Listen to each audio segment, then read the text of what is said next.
Whew. Another beautiful day on this beautiful earth, on Universe X4288. Thank you, God, for placing me in this reality and not the one where Diddy butt fucks everyone for infinity. Man, all right. Woke up maybe 2 hours ago, something like that. And yeah, of course, did my little meditation thing. Just got out the shower. I'm going to get into the day work-wise. I was supposed to have a 10 a.m. meeting with Mark, the VA, but he never accepted. So I sent him a follow-up email. I sent him an email. I was like, hey, I sent you a follow-up invite to our conversation yesterday, but you didn't respond. So, I mean, it's stuck to your inbox. So I pushed the meeting forward for tomorrow. So let's see, if we're able to get him onboarded. Other than that, oh yeah, Robin canceled the meeting today. He was like, sorry, dude, hate to do this, just super packed. They got some products. They got a launch a gallery, and he sent me a long, detailed, debrief of like, yeah, these are my thoughts. The problems that they have are not technical. Again, common trend, at least out of two people. It's more so product market fit and surviving. But that seems to be a trend. So CTOs do seem to be way more focused on, the strategic and high level things. And so beyond that, yeah, I mean, he really gave me a bunch of useful advice and insight, so I was like, hey, bro, no worries. I appreciate it. And I said, it's like what you sent is valuable. I do have some questions. Maybe I can reach out in a few weeks to see if you're less swamped. But, no pressure, because I do understand CTO is a highly demanding role. So I'm not bothered. I mean, I wouldn't say I'm not bothered. Of course, I was not happy to see that Robin declined your meeting. And I was like, oh, fuck. But, I understand. I'm empathetic to the situation. That being said, it reminds me of something Scott Galloway said. He said entrepreneurship is just being willing to take out a giant spoon and being willing to eat a lot of shit. And I'm seeing it. People that I thought people, not Robin's cool, but people in my extended network that I was like, oh yeah, these are people that if I hit them up for some insight, I'm sure I'll hear back. And being left on scene, it's like, oh fuck, So there's a part of me, I mean, Alex would say follow up, which I should. In fact, I will. I make a commitment right now. I'll follow up with Zach Zorro and today, and then I'll follow up with Kevin Birch maybe tomorrow or next week. And yeah, Alex would say follow up. But it really is just like, you just get rejected a bunch, and I've been rejected plenty of times in my life. So luckily it's not something new. I don't know if that's lucky. I've been rejected by plenty of women, so I know how to process and deal with rejection. And again, I don't really take it personally, but even still, it's like, oh yeah, and this is just a start, I've been rejected by 5-10 people. I'm gonna get rejected realistically by hundreds of people over the next few years, thousands potentially. Ideally less and less, obviously, as I get things more defined and more in place. And then ideally, I end up sort of as a authority on the subjects that I'm focusing on. I also think I have 4 very clearly defined service offerings now. So audit, refactor, migration, and monitoring and observability build outs. So those 4 things, at least in terms of implementational, on the implementational side. The problem is, the feedback I'm hearing is hey, technically speaking, we're good. Robin did hire a contractor at some point because he said he felt their front end velocity was not fast enough. But, he said that worked. So that was one thing I was curious about, what were the signals it was not fast enough? What made you decide? How did you find the contractor? Why did you choose that guy? Why did you see yourself working with other contractors or consultants in the future? Those sorts of questions, So I'd really just love to be able to have a live conversation with him, because text is just not, it's not it. So yeah, like the not having the meeting with Mark and not having the meeting with Robin, which were sort of like the two meetings I was gonna have today. The bookended my day. One was at 10 a.m., the other at 5:30, something like that. It sort of like almost threw me for a bit of a spiral. I was like, oh fuck. No, I don't want to do anything, but again, luckily, like really though, having experience getting rejected on, flaked on, all that kind of stuff, like I've gone through those emotional patterns of like, oh no, I just want to lay in bed and fuck these bitches. But obviously understanding and identifying that's like not useful, that's not productive, and in fact, like, yeah, it doesn't really serve me, and I can just take that effort and invest it into like finding. Well, first I'll do something that like will emotionally like stabilize me again, or like fill me up in a way, not necessarily stabilize. It's not that I'm destabilized, but just like a dopamine hit that will make me feel good, like short term, and then like take the that negative emotional energy and sort of like turn it into like, okay, cool, let me use this to like drive prospecting efforts for the next hour, something like that. So yeah, what I'm going to do, it's 10 a.m., give or take. I'm gonna stay here for 2-3 hours. I haven't eaten. I am hungry, and I want to go lift. There's no food at home, but if there was food at home, there might be eggs at home. Maybe I'll make eggs. If there was food at home, I would eat, work for the next 2.5-3 hours, go to the gym, and then go to the WeWork or Soho, or like the Soho co-working space, not Soho lounge vibe area. And then things I would want to get done today. Lock back. So write a blog post for the Substack. Why 90%, 95% of crypto projects are bullshit. Write code. Do the second assessment for Justin or Josh Como's, whatever his name is, CSS course. This one is all about like positioning and layout. No, not positioning, layout. Not about layout. It's about positioning. Sorry.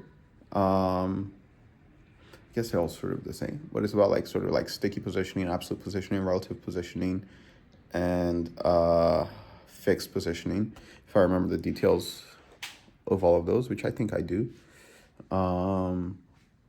Relative positioning allows it to stay within sort of the typical flow, the object to stay within the typical flow of its, container, but you're able to like move it around without affecting the other elements. So visually, you could put it anywhere, but like it's almost like projected to another part of the container or the screen, but its positional layout is where it would have been, and that affects the flow of the other objects. Absolute, you completely remove it out of that positioning context, out of that container. Maybe stacking context is the right word. And then it's just like positioned relative to its nearest non-positioned container, something like that, like ancestor. Sticky, is just like it sort of like stays in one part of the screen as you scroll up and down. And fix is like it stays for a bit as you scroll, and then it like sticks to something and it stays stuck. So like you could think of like those menu bars, scroll bars. I think high level that's correct. I don't remember all the particular details, so I'll have to refresh that as well. Maybe I'll read through like the MDN docs. I should be able to understand it now. The MDN docs have the same issue like Wikipedia does, which is that if you don't understand the topic, it's useless, and if you do understand the topic, it's useful. So it's like, why the fuck is this here? But I should be able to understand and refresh. So there's that marketing, and then prospecting. And Astrid's mom was beautiful. Like, look at this woman; she was gorgeous. Yeah. So figure out. Oh yeah. So maybe do like an hour of prospecting, or maybe start making lead lists out of those. Actually, here's what I should do. I should follow the SOP. So maybe do 30 minutes of account prospecting, and then do 30 minutes of lead, or an hour of account prospecting, an hour of like lead creation. And that's something I can do at WeWork actually. And I'll have a coffee to like zzz me into focus. The other main thought that I had is that like, okay, yeah, because it's Thursday. I haven't had stomachs in a couple of weeks, and I'm surprised I'm not like febrile, because usually I would be febrile by now. And maybe it's because I'm just like focusing my energy into all these other things, but I'm not even lifting, which usually is like a big and important pillar for me. It's like meditate, lift, and then don't be inside the house because the succubi inside these machines will call out to me. So yeah, surprisingly, I'm not feral. But I also remember like, yeah, like the point was not just like stop doing cold approach during the day and don't talk to any woman, which to be fair, I sort of cheated once or twice, like when girls were just like staring at me. It happened twice. Like I started a normal conversation. One girl I was going to shoot a photo of, and then the other girl like was watching me as I was recording a vlog. But nothing really came from either one anyway. But it's like, yeah, I should go and do other things in regular life and like put myself in regular situations, so to speak. So like, yeah, go to Soho and talk to people and make friends, or go to these events and talk to people and make friends, or go join a salsa class like twice a week, which I don't even know where I'd have time for that. I barely have time for all the other stuff I'm doing, and talk to people and make friends and all this kind of stuff. And yeah, even nightclubs too. That's why I allowed myself to like stay in nightclubs. So I sort of like have put it all to the side, instead of being a bit more balanced. But again, that could just be because I'm like working a lot. I'm not sure. So also last thing here, you can see, I hope, yeah, here I have my sales KPI, or maybe that's a OKR, I'm not really sure, but essentially closed 2 clients within 6 weeks of October 21st. So that is, I want to get 2 clients by December 2nd. So I have to like continue these outreach efforts, these conversations. Anyway, I'm going to go watch like a 20 or 30 minute video. I watched an interview with Mark Zuckerberg that I thought was like pretty cool, maybe a few months ago or a year ago. So I'll watch that again because I remember I really liked it and it felt like motivating and inspirational. It was just some interview, but it was just like cool, the stuff he was talking about. So I'll watch a video like that, or I don't know, maybe something related to like Anthropic or OpenAI. I'll just kind of like, again, give myself some dopamine and I'll get to work. The key to my success is rejection, and that is I've had a lot of the marketplace, businesses, capital providers, women have provided a great deal of rejection for me, and my skill is my ability to endure that and move on, and not lose my sense of enthusiasm. The ability to mourn and move on is key, and the wonderful thing about America is that we don't embrace failure. That's bullshit, but we tolerate it. And I know so many really successful people who are very successful, and then they do something on their own, or they do something and it doesn't work for them, and they get stuck. They just lose their mojo, and they can't get past it. They can't handle the bullet to the chest, or the bullet to the arm becomes an opportunistic infection that starts damaging everything about them. And that's my only skill. I'm obsessed. I'm really into my dogs. I started. Okay. Wait, hold on. It's playing Puyo still. I just upgraded to iOS 18, and I guess now the music can play as I'm recording. So I'll be right back. Okay. It's 12:51. Just left the apartment. I'm on my way to the gym. Very hungry. I have not eaten yet. I had like half a banana, I think. I was supposed to take. I need to get my pants tailored. So I was supposed to take them to the shop here, but I'm not sure if I actually unpacked it. Or if I actually packed it. So let's see. No, I did not pack it. So I'm gonna have to do that later. But yeah, right now, food and gym, or gym and food. Probably food and gym. I'm fucking starving. So gonna grab a bite. Honest means maybe I'll work there for an hour. I can actually do like prospecting there. Then I'll hit Metropolitan. Yeah, I like that plan. So yeah, that's where I am right now. Just left Honest Greens. Got some food, got some good food. and I was sat next to two people that both happened to be consultants, design consultants, or freelancers, or whatever this is. So I ended up striking up a conversation with them. It was a guy and a girl, Asian guy, Filipino guy, and Filipino American guy, French American girl, or woman and man, I guess. They were both older than me, like late 30s, early 40s. And the guy just had this like "fuck you" kind of vibe. Like, dude, you're interrupting my conversation. I don't want you here.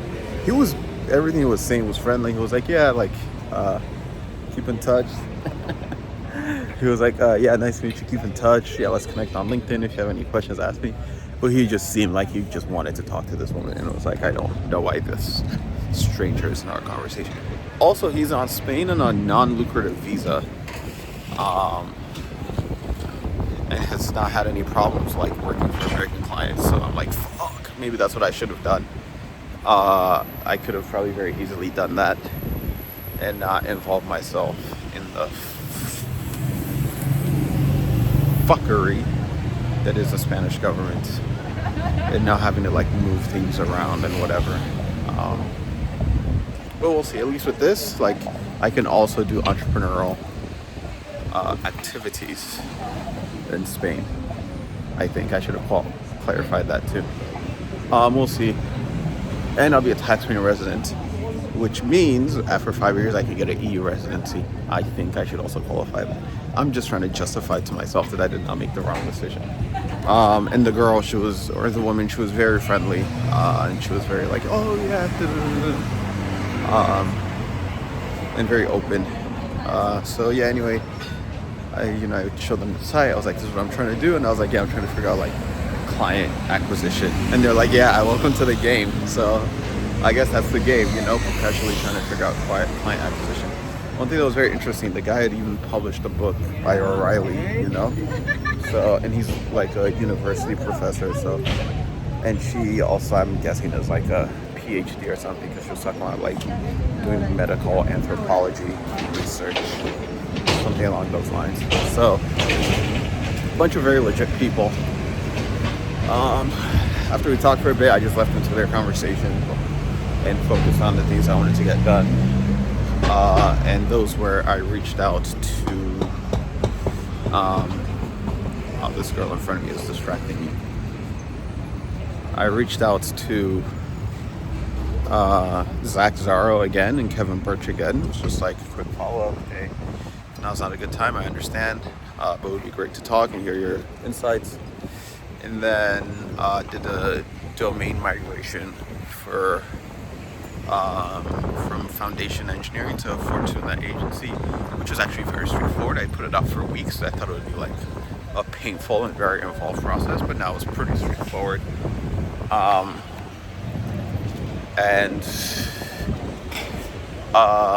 that was pretty much it. Not a ton of work. Spoke with Alex. I also went through the SOP that I wrote and just validated it that it's like doable, like that it makes sense. So that was good. Spoke with Alex, and he said Taco may be able to help with some of that stuff. And I was like, well, I'm just validating all this shit right now. It's like very lean MVP. I don't know if, these even are like the right people to be talking to, the right approach, all that stuff. But it was just like paying on Mark in the Philippines. But, Tapa's advantage that she is like a Western person, get out the phone and talk to these people and manage conversations. So yeah, in theory, I'm open to it, like in theory, if I validate all this stuff and it makes sense for me to have her work for me a couple hours a day, sort of part-time thing, like there's absolutely no reason not to. And I know she's like a smart and conscientious person, and she has experience in sales. She has more experience than I do. So like I'd still end up on the conversations, but she could drive like the email convos or whatever it may be. Like absolutely, I'll be fine with that. I'll be cool with that. So that's where things landed with that. Now, I don't know if I should go to the gym and lift, go home. I don't want to be inside. I don't want to be at home. So maybe go home, lift, shower, change. I'll be done with all that by 4:30, in which case I should go back and over. take the metro. And then I'm trying to think what else. Oh yeah, I haven't written any code. As I said, I kind of was in like a code writing mood. Kind of wanted to like just go down a rabbit hole and do something very technical or solve some technical problems, which is what I thought the domain migration was going to be.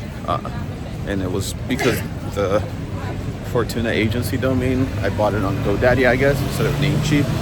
It was just literally just click, like, plug and play, like one-step migration. Me, the migration expert. So, yeah, maybe I'll just, I'm still listening to a lot of the Two Bobs podcast episodes, so there's still a lot of stuff that's relevant. But maybe I'll go down the FinTech Founders book that I've been talking about for a few weeks. I think that could be a good one to start now. Or Gary Gensler's FinTech course with OCW. So one of the two, and I'll use that to like start, or maybe both actually. I'll like going through the course and reading the book. And use those both to start generating like content around thought leadership and all that kind of stuff. Yo, how am I supposed to make $1 million? I'm laying down in bed, tired. Not even bed. On the motherfucking couch. Lewis, this is where you're sleeping. So you better get ready, bro. Yeah, like I crashed when I came back. So, I don't know. Maybe I'll take a 30-minute nap and then go lift or something. But yeah, I was going to just drop off my laptop and notebook. And then, I've been here for 30 minutes. So, how am I supposed to be $1 million a year consulting firm? Get it together, Phil. All right. Took a little longer than I planned, but about to hit the gym. It's 5:30 right now. I have the Alex meeting at 7 p.m. The group call, Tactical Thursdays. So right now I have an hour and a half essentially. So I'll see if I can go in and get like a solid 30-40 minute workout in. Just like one main lift and then some accessory work, like one accessory exercise. And then if I have enough time, hit the sauna in the bathroom, not the one in the like the bottom floor. And then I'll be back in time by 7 if I have enough time. Yeah, I went on Farcaster, and it was interesting because I saw Jesse Pollock and Michael DeHoog and Linda Xie and all these like names and people that I know. And Jesse and Linda have like hundreds of thousands of followers on the platform. And Michael DeHoog has one tweet or one post where he talks about like an implementation he's building of a proposal of Vitalik's, and Vitalik responded, and I was like, oh fuck. There's a part of that's like, oh man. Even someone posted a photo of like when USDC was launched, and I was like, man, I think being in San Francisco during those times was probably the move. So a little bit of FOMO. At the same time, I would have hated being in San Francisco. It would have been horrible for my mental health.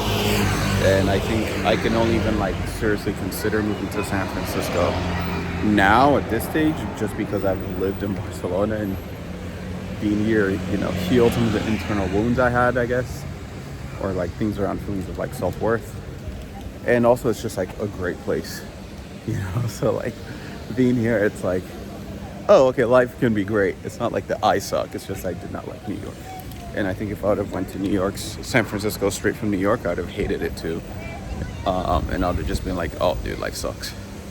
This fucking sucks. And I'm specifically talking about dating, but even sort of just in general, the vibe and the mentality and the like corporateness of people, all this stuff I never really fit in or resonated with. But yeah, now, I've been here for a few years, lived in many places in the world.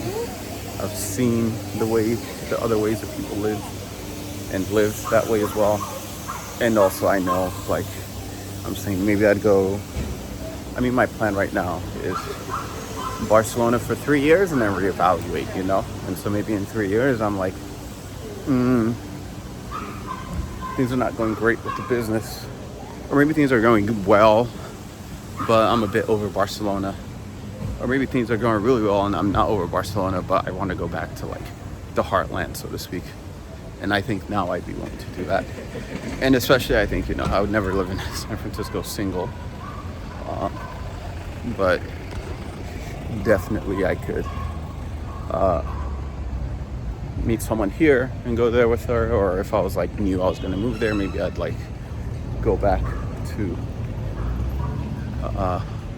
some place like Colombia or go to Brazil. It's basically like, you know, like the way that I met Genesis, and then it sort of got closer to like a make or break point, and I was like, I don't want to be in Colombia, and it doesn't really make sense for me to bring this person to Spain or to Europe, because I don't even know if I'll be able to stay in Spain, or to America, because, you know, it's just like a very big ask of someone to move across the world. But I think, you know, a little bit further on in life, at that stage of my life, yeah, I'd be like really more open to just being planted and rooted, and basically, yeah, like I'd rather just, I don't know, have a beautiful like Colombian or Dominican or Brazilian wife and move to San Francisco with her and start life there, and like just be like, yeah, we're gonna be locked in here for 10 years and we're gonna make us $20 million, then we'll raise our kids here at least for a while. That I could see, I could envision that, but beyond that, no, I don't think it would have worked. Like, I just, too many other things would have been missing for me to be happy, at least for my personality, to be happy and to be able to like psychologically commit to the level that's necessary. And I think even now, you know, like being in Barcelona is obviously, it's really great for me, like endless sunshine, very good weather, warm weather, friendly and approachable people, beautiful women, smart, interesting, creative, dynamic, all those things, you know? And I think that's why I'm able to make the kind of progress that I am making. I get distracted constantly, but, you know, slowly but surely making progress. And yeah, I mean, even a big part of my distraction is just like, yeah, if I had a girlfriend and I was like locked in, basically if Genesis was here, or, you know, yeah, if Genesis was here, I would be significantly more productive, because that like part of things would be handled, and I wouldn't have this like constant urge to let me go and explore what the city has to offer, even if it's just a look, you know, okay, I'm not cold approaching, but let me go and, you know, take a long walk for lunch and just take in the city, so to speak. So yeah, I mean, basically, like, all that to say, there's not much value in that sort of regret, because I don't even think it would have worked out that way. Things would have had to be very different for me to enjoy being there at that time. Anyway, yeah, I'll be at the gym in a minute or so, and I think, I don't know, I kind of feel like doing legs, but I always feel like doing legs, so we'll see. I love it, I love it, I love it, I love it, I love it. I'm very happy I made it to the gym. Did day one of Wendler, and it was like a decent intensity workout, just 30 minutes max. Did overhead press, bench press, and dumbbell flies, and yeah, I fucking love it. Feels good, like just in and out, you know. So the main thing is I have to figure out how to, again, fit all this stuff into my schedule. And I think the main problem is because I don't cook in the morning. I don't cook at home. So in the morning, when it would be time for me to like go to the gym, let's say like I stay home till 12:01, I walk to Honest Greens, and that takes 2 hours of my time. So I think just introducing some groceries. I got distracted. Some groceries to the apartment, some basic things I can cook, some basic recipes for breakfast. That would actually help with achieving my larger goals. And Astrid and my mom will stop making fun of me. Oh, I'm not cooking, so I'll see. Because I'm very happy like getting work done in the AM. But then at some point I just feel like I want to be around other human beings, you know? So, yeah, very good workout. On my way home now. Let's see how the Alex Leon session goes.